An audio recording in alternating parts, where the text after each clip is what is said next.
చేయాలంటే హ్యాండ్ ని మంచి వైపు అంటే తిరగలు కాకుండా మంచి వైపు ఉంటుంది కదా, మంచి వైపు మార్పు పెట్టుకోండి. రైట్ సైడ్ మార్పు పెట్టుకోండి. రైట్ సైడే ఫోల్డింగ్ ఇలా వెనకాల చేయి పెట్టేసి రైట్ సైడ్ ఫోల్డింగ్ వచ్చేటట్టు కుట్టుకోవాలి. ఎందుకంటే లోడింగ్ కోసం ఒక ఫోల్డ్ చేసి కుట్టుకోవాలన్నమాట. అలా మొత్తం ఫోల్డ్ చేసి కుట్టుకోవాలి. ఒక ఫోల్డింగ్ అనమాట. దీనికి డబుల్ అవసరం లేదు. ఇట్లా ఒక ఫోల్డింగ్ కుట్టిన తర్వాత ఇది బాడీ. ఎందుకంటే జెంట్స్ లో మనకి ఏంటంటే రైట్ సైడ్ దీనికి సేమ్ జాయింట్ హ్యాండ్ జాయింట్ ఎలా చేస్తారు, రెండు రైట్ సైడ్. ఇప్పుడు right side hand right side కింద వేసినాం.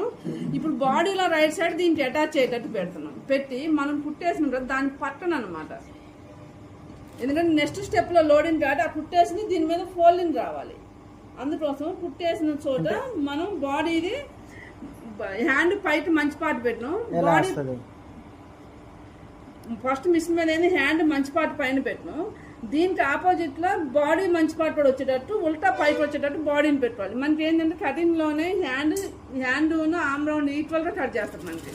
కాబట్టి హ్యాండ్ చివరి నుంచి చేసుకోవచ్చు, సెంటర్ అవసరం లేదు.